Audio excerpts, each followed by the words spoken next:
I now hereby present certificate for registration of Raila Odinga as Mayor Party presidential candidate. Duol mar IEBC opodho Raila Odinga ne laro kom jatend Kenya. I have appointed as my national chief agent lawyer Saitabao Olekanchori. Raila Odinga oyiero Saitabao Olekanchori kaka agent mare maduong'. IEBC opodho Dr. Evans Kidero kaka jalar kom governor mar county ma Homa Bay.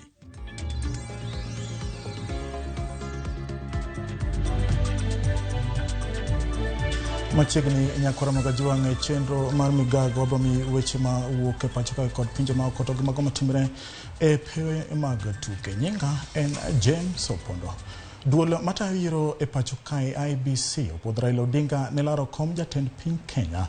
Raila Odinga kod jalupne Martha Karua ne ochopo e kar romo mar Bomas of Kenya kaluwore gi chenro mar IEBC. Jakom IEBC Wafula Chebukati olando ni Raila ochopo kare dwaro mar duolno kendo omiye thuolo mar dhi laro komno. Raila koro e jachung' mar abich ma IEBC opodho e dhi laro kom mar jatend piny Kenya.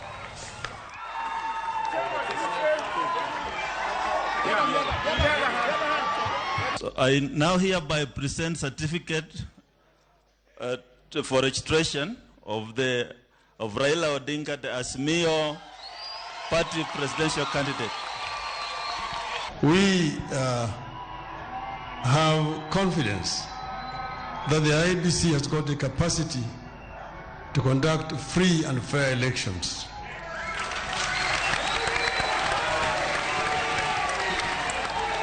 We therefore would like to urge you to live by the script and do exactly what the people of Kenya expect of you.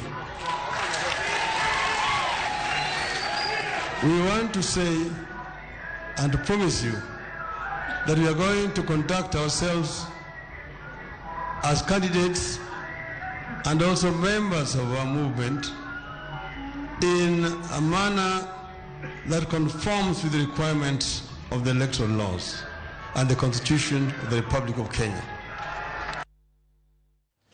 Jalar kom jatend piny Raila Odinga oyiero Saitabao Olekanchori kaka agent mare maduong' e yiero mar tarik 9 dwe mar 8. Raila oyango listi mar agent mage bang' ka IEBC osepuodhe ne dhi laro kom jatend piny Kenya. Caroline Karugu, Professor Isaiah Wakindiki, Oduro Ng'wen kod Paul Mwangi dhi konyore kod Kanchori e bedo agent.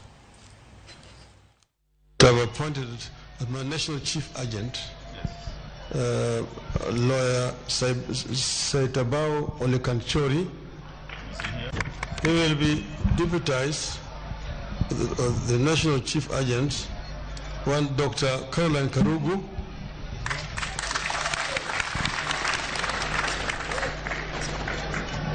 and Professor Isaiah Wakindiki. Yes.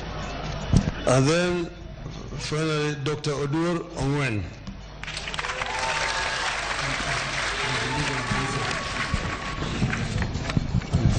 Finally, my legal advisor, Mr. Paul Mwangi.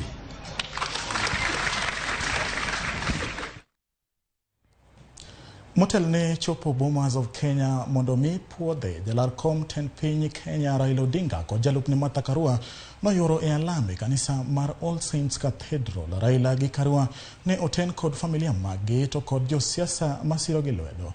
Lamo makamano ne otelne kod jadolo maduong' mar kanisa Anglican Archbishop Jackson Ole Sapit. Jadolo Ole Sapit okwayo jogo malaro lemo mopogore opogore mag siasa ni obed jo mbola kendo bed kod budhruok.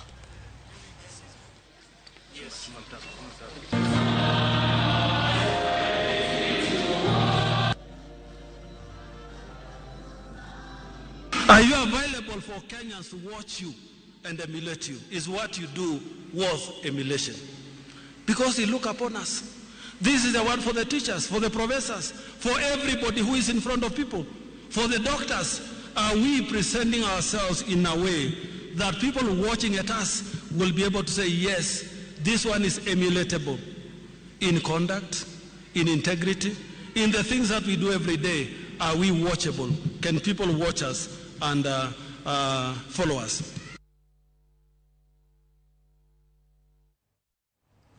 Nyakora Mogojong ka wadi nyimegi lipode madonjono kai eni jatend Azimio la Umoja Raila Odinga dokne ute mag fwambo ewi kaka gitayo chenro magi Raila ma oloso Bomas of Kenya bang yudo puoth mar IBC okoni jo siasa okonjire odonjire gitije jo fwambo. Raila oloso mana bang ka jatend Kenya William Ruto nyo owuok tung mosuo gi ute fwambo moko ka okoni ok miye thuolo mar chwala agenda mage. We know there are several players in the electoral process. There is the people themselves, there are the candidates, there are members of various political parties, there's also the fourth estate that is also involved in the electoral process. And we expect the fourth estate to play their role objectively. So far, we really have no cause to complain. I have been in politics for a long time. I know that the media will praise you or will vilify you, whatever they do, but that is their freedom of expression. We don't question this. We want to create a free and democratic society where there's freedom of expression. The media can censor, the media can critique, the media can educate, the media can also oppose. So we really have no issue with that. Raila Odinga igeno e county Nakuru e romo mar siasa mar Azimio la Umoja. Raila dhi Nakuru mana bang tieko romo mar siasa e pap ma Undugu e kar dak ma Kibra. Watudu achiel kachiel gi Eric Owenga kani Nakuru mondo miwa ler ewi wach mar Raila Odinga kod kweth mare madonjo e county ma Nakuru. Owenga kinyalo winja to nyisoni to ikrogo chalo nade e county ma Nakuru. Erokamano awinji maler ahinya japicha abiro ne achiel kachiel mana kaka wacho ni e county ma Nakuru kuma Odinga igeno ni bang' wuok Kibra to biro chopo kaka lange mar tero kisera mare mar ombulu. Ngeni county ma Nakuru ka kuom adieri emane wach mar Azimio oyawi ayanga Odinga higa mokalo. Koro diche ma kawuono wageno Odinga biro lwar ka mana bang' yudo puoth makende ko kuom duol mochung'ne yiero e thur ka IBC mano Bomas of Kenya. Koro gie sani Odinga kango lwar ka ochano yuoro kuonde ariyo mano alwora ma London, kok London obochopo Mazembe ground, kok Mazembe ground odhi free area ai gikone to obedo kod romo magalamoro ya alwora ma Ziwani odhiambo kawuono ni.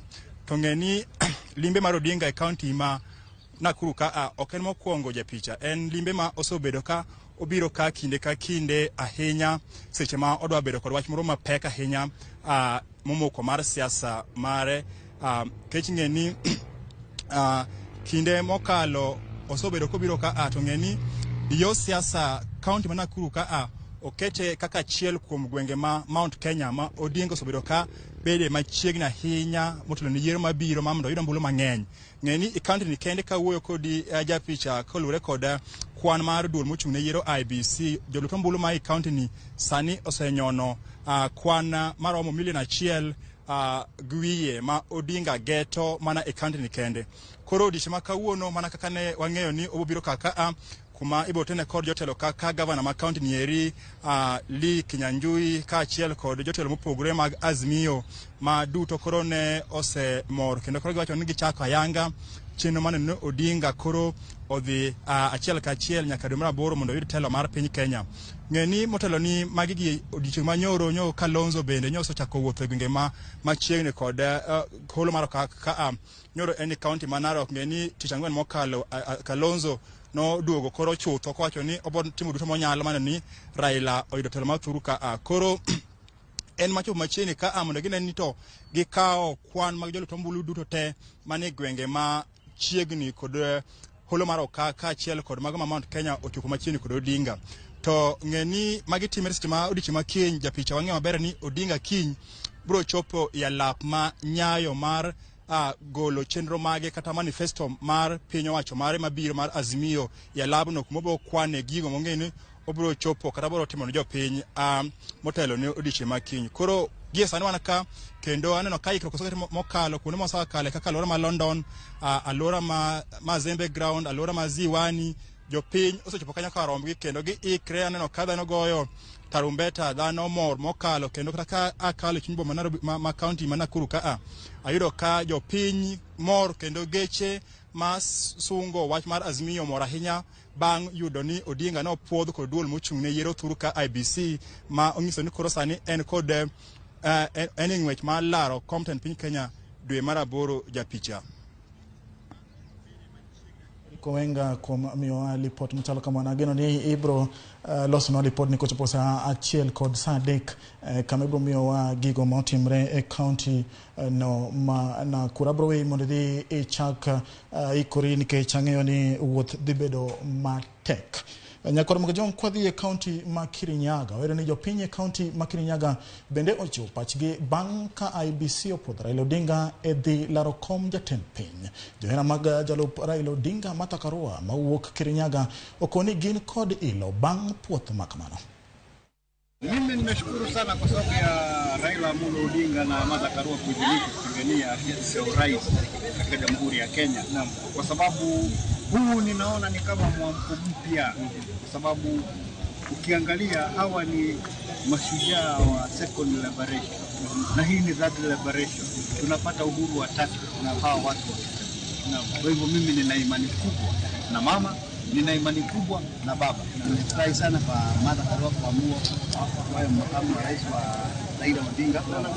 Sisi wote Kenya na mimi watu wawili tunafurahi sana tukiwa watu ya Kirinyaga kwa sababu ya baba na mama kupeo cheti ya kupigania hii kiti ya urais, kwa sababu kutoka mwanzo tunajua Mheshimiwa Raila yeye ndiye mtu ya kupigania hawa watu ya chini. Kutoka zamani alikuwa amefungwa sababu ya demokrasia. Hata mama wetu Martha Karua yeye ni mtu wa kupigania haki ya wananchi.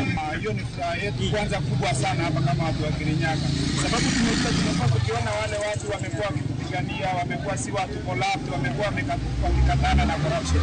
Tuna imani kwa kwamba baba na mama wakiingia pale kwa ile kiti tutakuwa sisi watu wa chini tutainuka hapa. To kawadhi county ma Homa Bay wayudo ni jalar kom governor ma county no Evans Kidero opodhi ne dhi laro kom no. Duol mar IBC opodho Kidero kod jalupne Elijah Odondi Kodo ne dhi e ng'wech no.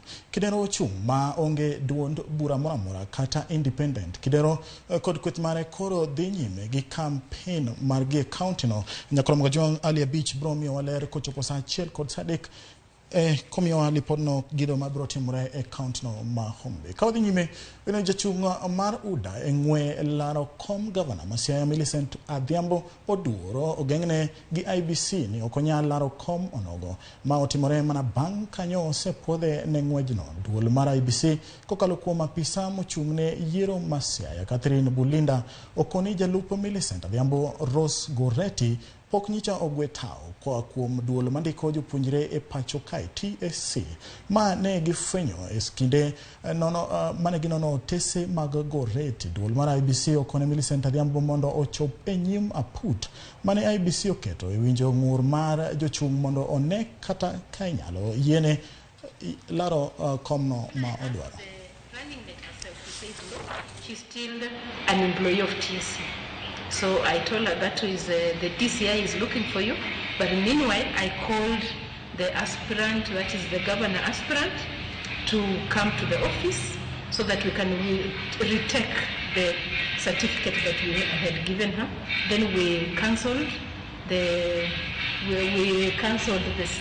her name from the system, but still we directed her, if she still is keen, she moves to tribunal, she goes to anniversary to address her case from there. But as long as on the ground at the Nandi Siaya County, we are already through. We've done what is supposed to have been done. We could not clear her because of the running mate. Innocent is a counseling psychologist with a lot of papers. I don't want to mention them all.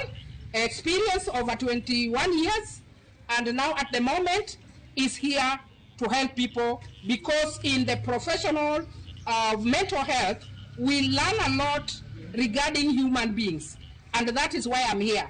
And even if I'm with these people here, I can tell what Siaya people are struggling with. Ji apar kod achiel owito ngimagi e masira mar apaya manyo otimore e gweng' ma Kanyonyo, kaunti ma Kitui bang' matatu mi yango ni ne oting'o ji mathoth mokalo kwan nyo ong'ielore kod ji ei otieno manyoro. Jalup ruoth ma Kanyonyo Jacob Mweti mane loso kod jofwambo olero ni nyamburko no noting'o jowuoth mane owuok e nyasi mar nyombo e sub county ma Mwingi kapok giromo kod masira no. Ringre ji ma owito ngimagi ne otere e kar kano ringre joma otho ma Kitui level 4 ka jowuoth ma oyudo hinyruok ahinya to ne otere e kar thieth osiptende mopogore opogore kuma oting'o Matu level 4 kod hospital maduong' mar Kenyatta.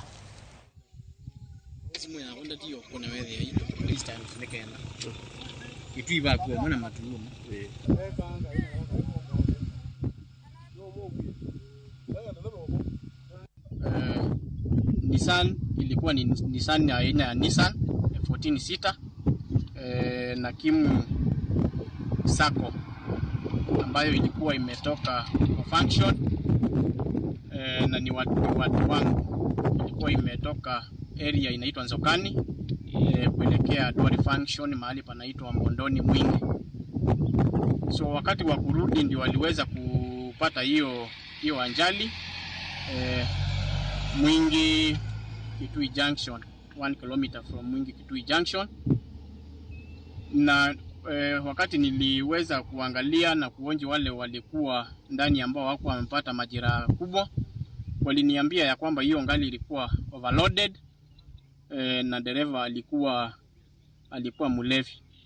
Na kwa hivyo alijaribu ku overtake na ndiposa akapoteza mwelekeo na kupigirika. Kawuono piny ngima hingo ndalone mar 35 ka en odiechieng' mar paro jogo ma osekedo gi tuo mar kansa ma ochweyo chango. E nyasi makama jogo ma osechango kowuok e tuo ni idhialo e yono makende. Bende irango matut midhiero ma jotuo kansa kaloe to kod bende miyogi mijing'o kaachiel gi chiwo puonj e wi tuo kansa. Nyasi makama ne obagi e kar thieth maduong' ma TRH kod ute duto mag thieth mathiedho tuo ni e kaunti ma Kisumu. Watudore achiel kod Millicent Adhiambo kantiere kaunti ma Kisumu mondo mi waler mathoth. Millicent, kinyalo winja nyiso ni to chalo nade e kaunti ma Kisumu? Hero kamane nya James Opondo wanachiel kachiel e kar chiwo thieth maduong' ma Jaramogi Oginga Odinga en Teaching Referral Hospital, kuma bende kaka wang'eyo chieng' ma kawuono gi dho ngere wacho ni 35th Annual National Cancer Survivors Day Celebration of Life. Matiende ni odiochieng' kawuono idhialo odiochieng'no mar jogo ma bende osekedo kod tuo mar kansa ma ochango kod jogo ma bende nie yo kod kedo kod tuono endi kendo gine yono mar chango. Wan kod gi kaendi kendo alura ni endi nitiere chenro mane gichako mar dhialo jogo e seche duto ma bende dhialo jogo puonjo gi kotenre kod midhiero ma bende gikaloe ngimagi kaka chala, kaka ginyalo ritore kod jiwo gi kaka ginyalo dak kod tuono ka gikedo mondo mi gin be giyud ngima. Achiel kachiel mondo mi achak kod jakomno nyiswa ni to ang'o mano jiwe mondo mi no chak chenro ma kamaendi mar dhialo jogo ma bende ni yo mar kedo kod tuo mar kansa machiegni. Kamano Ramogi TV, nyinga en Kevin Okaro, ane jakom mar TRH Cancer Support Group. Group ni wachako mondo wawuoth gi jogo mane thieth, gi jogo mosetieko thieth, mondo wabed kanyakla kwariwore gi pachwa gi chandruok ma wayudo kawane wuodhni, kaka yore mag yudo okumba mag NHIF. Koro do mana ni wawuoth kanyakla kaka group joma ne region block mondo wajiwre kanyakla kwa face challenges ma wan go.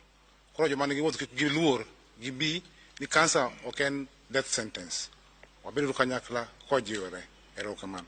Erokamano ahinya. Achiel kachiel ir ng'atno kata jalno mabende osekedo kod tuo mar kansa mabende obiro leronwa ni to wuodhe chalo nade, to ere kaka ne okedo kod tuoni moyudore kama bende onyalo wacho ni en koro dong' en a cancer survivor gi dho ngere kendo nyalo jiwo joma moko machiegni.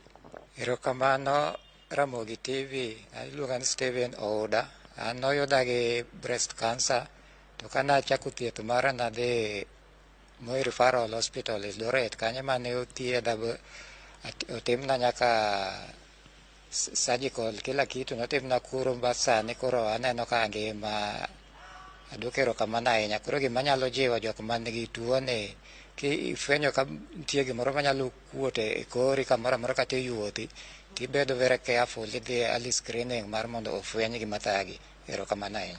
Midhiero mane mane ikalo e ndalo mane pod in gi tuoni ka bende nitemo kedo ahinya mondo mi Nyasaye otelni ichange ibed ni kori ngima ionge kod kansa? Midhiero manakalo en kaka ne anyalo yudo thieth mar kansa no but ne ayudo Good Samaritan miluongo ni Mama Pamela Were, otiyo Moi Referral Hospital. Konyna duto noa kuome kendo aduoko ne erokamano mang'eny. Nyasaye omed gwedhe.